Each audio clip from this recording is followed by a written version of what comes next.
Cooking with JB, the barbecue man. Fellow pitmasters, like and subscribe. So let's talk about the brisket of the West, the tri-tip. I think we're going to be trying it today. Father's Day pun joke. Okay guys, we're now outside. Let's take a look at the pit.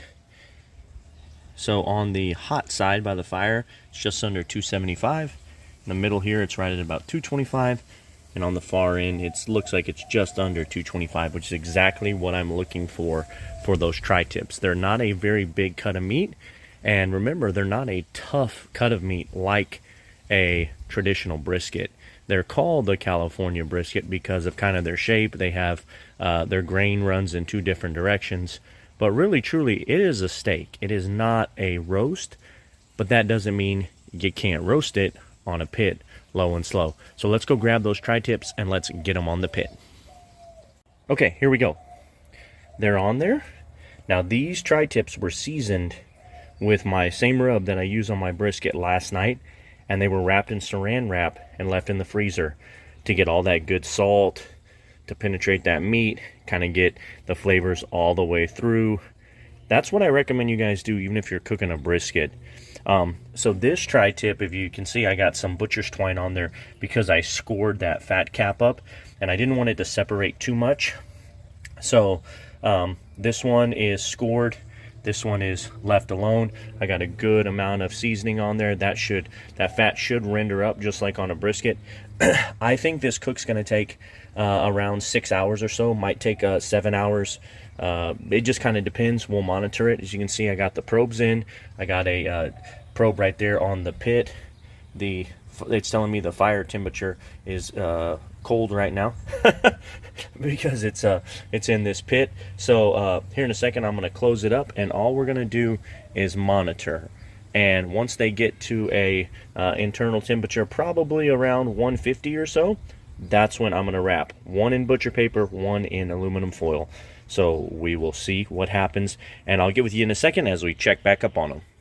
And just so you guys know, I had it on Celsius. I don't know if y'all saw that a second ago. That is the actual temperature on Fahrenheit right now. I got the lid closed, and now obviously that temperature is climbing. Nothing in there was 35 degrees Fahrenheit. My pit was not that cold. The way I like to do it, guys, with my ThermoPro, the one that stays outside, is I just leave it on here. I put it around the handle of my barbecue pit so it kind of hangs down like that. That way when I come outside, if I'm not actually watching my other temperature gauge, I can see it a lot easier. Alright, let's open them up and take a look. Ooh, it's a little smoky in there. Some of that smoke clear. It's been about, sorry guys, about an hour and a half, and I'm just going to spritz these. I apologize, I'm not sure why this is not spraying for me. There we go. The bark's looking good. I just don't want them to warm up too fast, so I'm trying to keep it cooler than hotter. So just give them a little spritz. I got my catch pan down there. They're looking good for an hour and a half into the cook. Let's keep rolling. Okay guys, we're still right at that hour and a half mark, and I'm just showing you the temperatures. We got one at 119, one at 118, and my fire's slowly coming back up. I'm trying to keep it somewhere between 200 and 250. It did go down because I had the lid open for a little while. So as long as you can keep it in that range between 200 and 250, which is a good temp for these tri-tips because you don't want them to warm up too fast, you should have some good success. So again, when we get about between 150 and 160, we'll go take a look at them and see about maybe wrapping them up. I have just discovered an interesting phenomenon. These tri-tips seem to have hit a stall at about 134, 135. So I'm going to see how long they stay in the stall, and then I'll get back to you guys. Okay guys, real quick, just pulled it off the pit. I'm getting ready to wrap. They're right at 140. I'll go ahead and show you what I'm going to do here. I got my butcher paper. I got a little bit of this Parkay squeeze butter. Stand by. Okay, we're back on. I got a little bit of this Parkay squeeze butter. I'm gonna make me a nice little area for it to sit. I'm gonna spray the butcher paper down with beef broth. Just wet that butcher paper real good. And then I'm gonna take this bad boy and set him non-fat cap side down in that butter, and then get ready to roll him up. Okay, now let's do the same thing with the one that's going to be in the aluminum foil. Give it a good spritz. Get a lot of good beef broth in there. Go ahead and lay your Parkay squeeze butter down. Again, meat side down in that butter. You still got some fat cap up there, and then wrap it up. Okay, there they are on the pit. My fire is rocking and rolling. It is super hot right now. I want to try to get it down to around 300 to finish these tri-tips.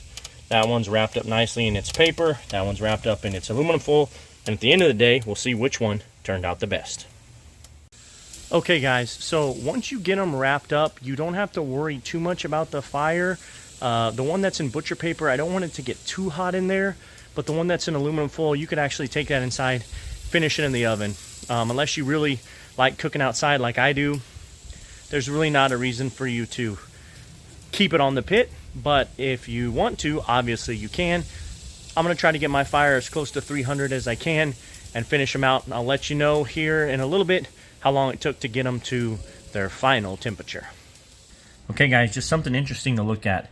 I got the internal temp at 292.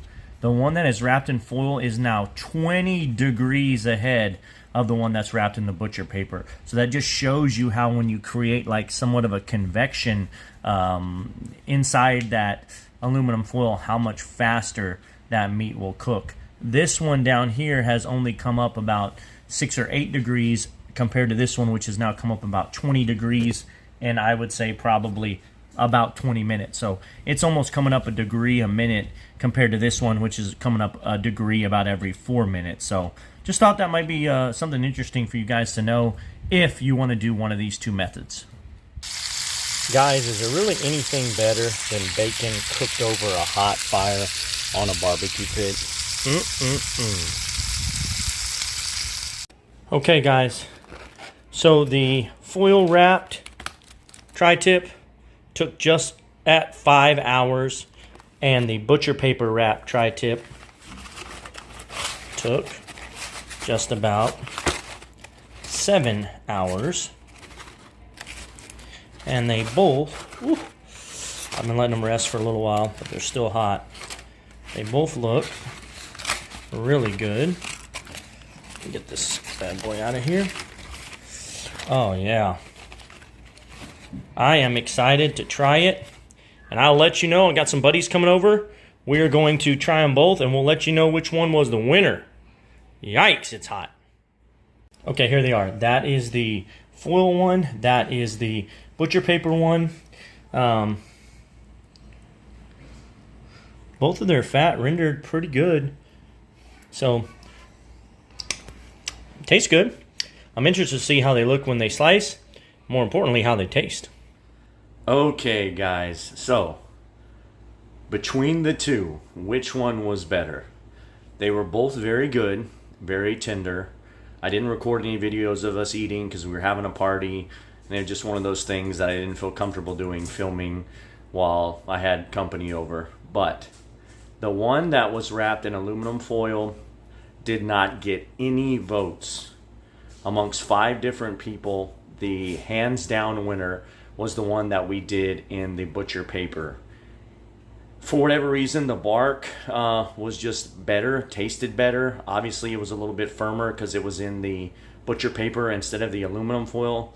So for this particular test, as far as which is better, which would I do again, butcher paper won hands down. So there you go. I hope you liked the video. I know I haven't done a video in a while. I'm sorry, it's just so stinking hot and it's hard for me to find time right now, but I am doing my best. I hope you enjoyed the video, and if you have any questions or if you'd like to see any other videos, please let me know. I'd love to make a video for you guys. Be safe. Bye-bye.